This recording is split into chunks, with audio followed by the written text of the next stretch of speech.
The Young and the Restless spoilers full episodes Wednesday update February 18, 2026. The fear spreading through Genoa City in the days following Lily Winter's disappearance settled like a cold mist over everyone connected to her, growing heavier as Devin Winters and Nate Hastings realized that not only had Lily vanished without explanation, but Maddie and Charlie had gone silent as well.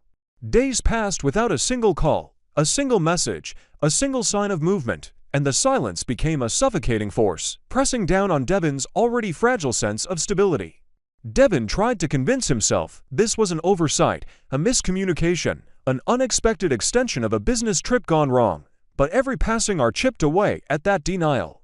Nate, equally uneasy, found himself replaying every fragment of their last conversations with Lily, searching for hidden cues or subtle warnings they might have missed. The more they failed to rationalize the silence, the deeper their worrying grew, eventually beginning to twist into suspicion not of Lily, but of the circumstances that had swallowed her and her children whole. When Nate crossed paths with Victoria Newman, the anxiety simmering beneath his otherwise composed demeanor surged to the surface. Victoria carried a carefully maintained air of executive poise, but even that polish could not entirely conceal the flicker of guilt that passed through her eyes as Nate mentioned Lily again. She had evaded his questions previously with smooth assurances and half-truths, but Nate's persistence and the rising desperation in the air cornered her. Whether she would finally tell the truth, or whether she would allow the lie to stretch further, became a question that hovered between them like a storm cloud preparing to break. But Victoria was no stranger to compartmentalization. She understood the power of silence and the usefulness of calculated withholding. Admitting what she knew about Victor's plan, even if the original intention had been nothing more than a staged pressure tactic directed at Kane Ashby, would expose far more than her father's failed strategy. It would reveal vulnerability, it would reveal recklessness. And worst of all, it would reveal that the situation had now spiraled beyond Victor's control. So Victoria held her breath and steadied her expression, preparing to respond with whatever narrative best preserved the Newman name, even as doubt gnawed at her from within. Across the Newman ranch, a different storm was forming, one far less restrained. Nikki Newman, shaken by the collapse of the empire Victor had built and shattered further by the loss of Chancellor Industries, found her grief transforming into rage.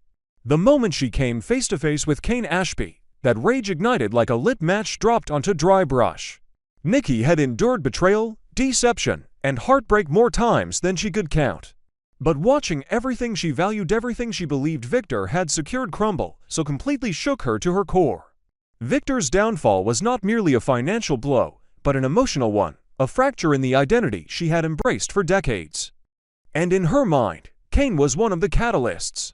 He had been part of the domino trail that led to destruction, and now she stood before him like a force of vengeance determined to reclaim dignity from the ashes. She delivered her fury with a chilling clarity born not of hysteria, but of righteous indignation. She would get revenge, she promised, not in fits of chaos, but in deliberate, calculated steps that mirrored the very ruthlessness Victor once wielded. In her eyes, Kane represented the failure that unleashed a cascade of losses, the fake kidnapping plot, the corporate downfall, the erosion of her family's legacy. She was determined to make him feel even a fraction of the devastation that now coursed through her veins.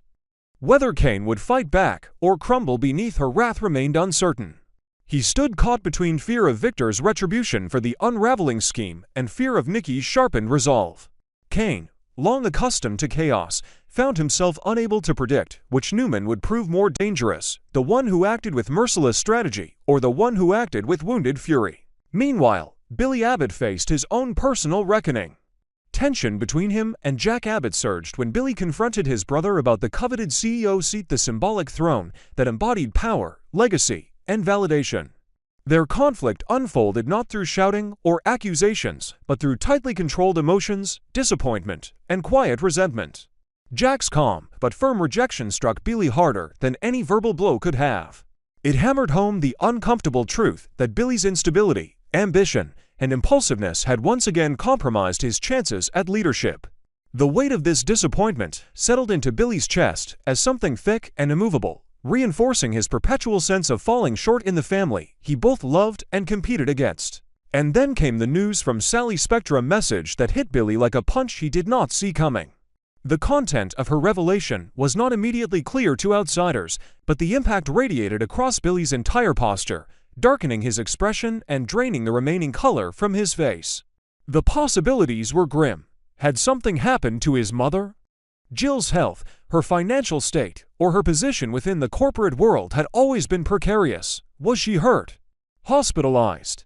Or perhaps Sally was leaving him packing her belongings, stepping away from the life they tried to build together, pulling back in the face of his turmoil and the emotional instability that shadowed him like a permanent storm cloud.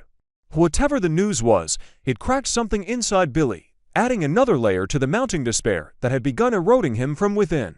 Elsewhere, Nick Newman continued walking the razor-thin edge between crisis and collapse. His decision-making had grown clouded, unsteady, dominated by the suffocating pull of painkillers that offered temporary relief but deepened long-term destruction. Nick convinced himself he was still in control, that the pills were a tool rather than a crutch, but each dose pushed him further from reality and deeper into denial.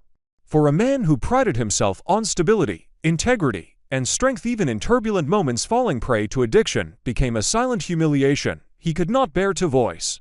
Yet his downward spiral had only begun, and its consequences would ripple far wider than he realized.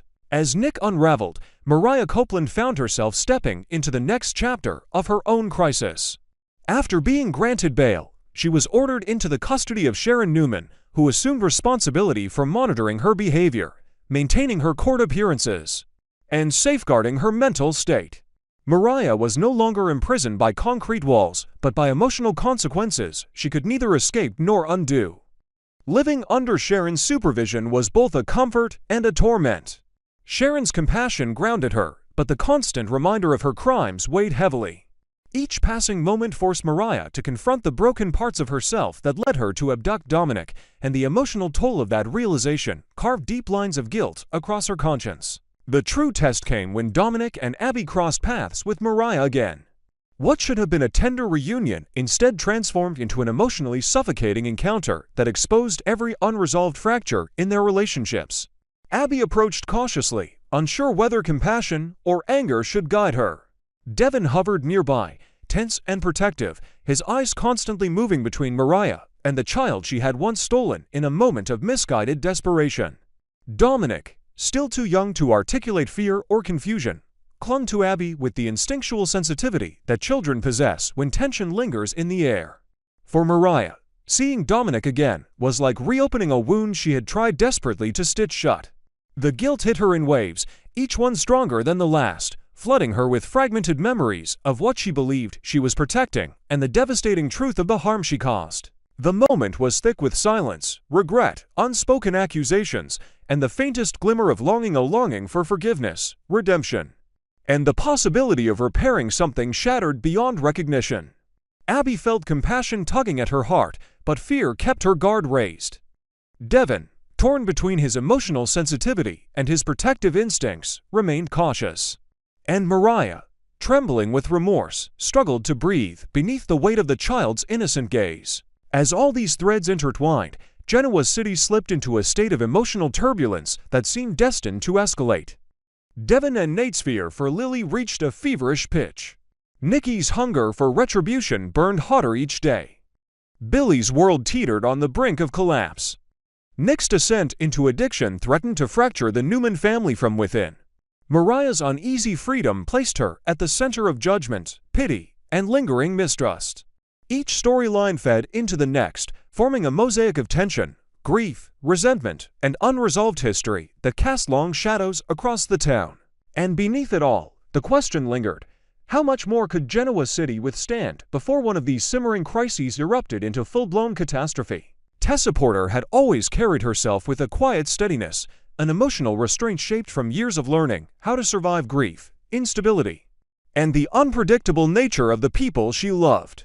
But nothing in her past had prepared her for the collision of heartbreak, guilt, confusion, and fear that now pressed against her chest like a weight she could no longer hold up. The moment she faced Mariah after the arrest, the moment she looked into eyes filled with desperation, shame, and a longing for forgiveness, something inside her cracked. She had rehearsed what she would say, had prepared herself to stay firm in her decision to step away, to create distance from a relationship that had grown too demanding, too unpredictable, and too exhausting for her to carry alone. Yet the reality of seeing Mariah broken, frightened, and clinging to hope destroyed every layer of emotional armor she had built. By the time Tessa left, her legs trembled beneath her as she forced herself to walk away, rather than collapse in the hallway. She drifted through the evening streets in a half-conscious blur, her thoughts spiraling without direction, and before she realized where she was going, she was already approaching society, the warm lights inside contrasting sharply with the storm gathering inside her mind. And then she saw him. Daniel stood just outside the entrance, hands in his pockets, his posture tense, but open, as if he had been waiting, without fully admitting to himself that he was waiting. The moment their eyes met, Tessa felt the last of her fragile restraint dissolve. She moved toward him instinctively, pulled not by romance, but by the desperate need for grounding, for stability, for someone whose presence did not demand an impossible emotional endurance. She collapsed into his arms, burying her face against his chest as the dam finally broke. Daniel held her without hesitation, without question, with a depth of gentleness that allowed her to finally release everything she had been holding in. The exhaustion, the fear that she had betrayed Mariah by stepping away, the guilt of loving someone who was falling apart, and the terror of letting go too late all tangled together inside her. Daniel didn't pry. He didn't ask her to explain or justify herself. He simply steadied her, one hand on her back, the other cradling the back of her head, in a gesture that offered a sense of shelter she didn't realize she had been missing. As she trembled against him, the truth she had been trying to outrun finally rose to the surface. She didn't know what to do. She didn't know whether to stay committed to the decision she had made to step away from Mariah, or whether her heart would betray her the moment Mariah reached out with the same vulnerable plea she had used so many times before. She didn't know if moving forward with Daniel was a genuine act of self-preservation or a way of avoiding the crushing weight of her marriage's collapse. She didn't know if turning away from Mariah made her heartless or simply human. She didn't know if loving Daniel was the beginning of something new or the symptom of something unresolved. And she didn't know whether Mariah's arrest, tragic and painful as it was, would become the catalyst that pulled her back into the relationship she had barely escaped. Daniel whispered reassurances, soft but steady, grounding her in a way that allowed her to breathe again. He promised her that they would find a way to navigate this, that she would not face the chaos alone, that whatever decision she made would not have to be made in isolation. His voice offered the comfort of structure in a world that had suddenly become amorphous, overwhelming, and frighteningly unpredictable. But as he held her, he could not suppress the quiet terror gnawing at him from within. Because he knew better than anyone that emotional fallout rarely followed predictable lines. He knew that Tessa's heart had never stopped belonging to Mariah entirely, even when she tried to disentangle herself. He knew that trauma had a way of drawing people back together, fusing them with a shared sense of survival that no new relationship could easily compete with. And he feared deeply, silently, that Tessa's grief and guilt might pull her back into a bond she wasn't ready to sever. Later, when Daniel found himself alone for a moment of clarity, the pressure inside him intensified. Danny had questioned him earlier, raising the very fear that Daniel had tried to avoid acknowledging. Would this crisis push Tessa back toward Mariah? Could he trust what she had said about being ready to move forward? Or had she spoken those words in a moment of confusion, longing for stability rather than genuine commitment? Daniel's heart twisted painfully at the realization that he might be standing in the middle of an emotional crossroads with no true path forward. His love for Tessa was real, but so was the shadow of Mariah that lingered between them. He could not fight a ghost, nor could he force Tessa to accelerate wounds that needed time to heal. He could only wait, hope, and brace himself for whatever future she chose. Meanwhile, across town, Jack Abbott faced Billy in a confrontation charged with tension, resentment, and long-standing emotional fractures. Their argument at Chancellor wasn't about power alone, though the symbolism of the coveted office made the conflict sharper.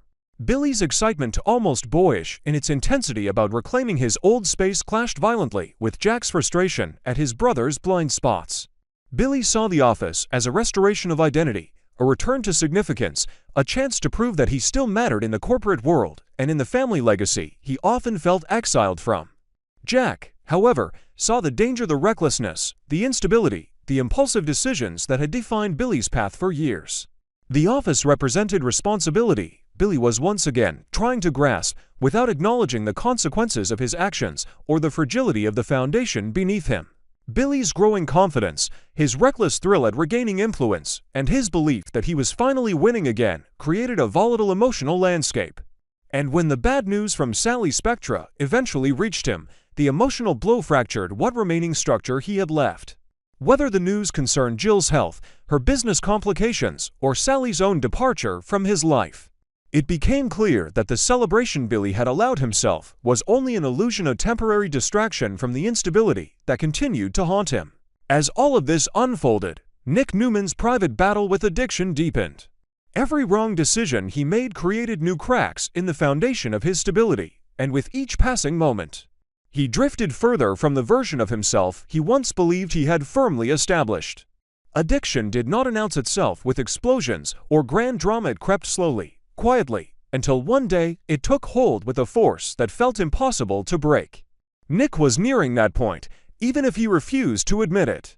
His downward spiral would eventually become impossible to hide, and the cost of his denial would soon reverberate through the entire Newman family.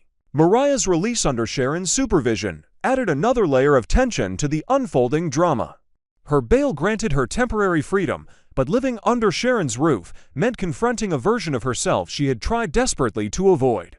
Sharon became both caregiver and custodian, carrying the emotional burden of supporting her daughter while also holding her accountable. Mariah's guilt became a haunting presence, a constant shadow following her from room to room. And when the inevitable moment came when Abby and Devin encountered her again with Dominic, it shattered any illusion of progress. The meeting was painfully tense, emotionally suffocating, and brutally honest in a way none of them were prepared for. Abby fought to balance compassion with fear, Devin struggled to reconcile empathy with protectiveness, and Mariah was left drowning in guilt as she stood inches away from the child she loved too much to let go of. Dominic, young and oblivious, reflected none of the turmoil swirling around him, but his innocent gaze pierced Mariah in a way no harsh words ever could. It broke her, reminding her that despite her intentions, she had caused real harm. And the realization lingered long after the moment ended, sinking into her like a bitter truth she could not escape. By the time the day drew to a close, Genoa City felt heavier, darker, and more fragile than before. Devin and Nate's fears for Lily grew sharper. Nikki's thirst for vengeance intensified. Billy spiraled inward. Daniel braced himself for heartbreak. Tessa hovered at a dangerous emotional crossroads. Mariah struggled to breathe beneath the guilt consuming her. Nick drifted deeper into addiction, and the threads connecting them all tightened, weaving a tapestry of drama and emotional reckoning that promised even deeper turmoil ahead. The question now was not whether these characters would break, but who would break first and what damage their collapse would leave behind.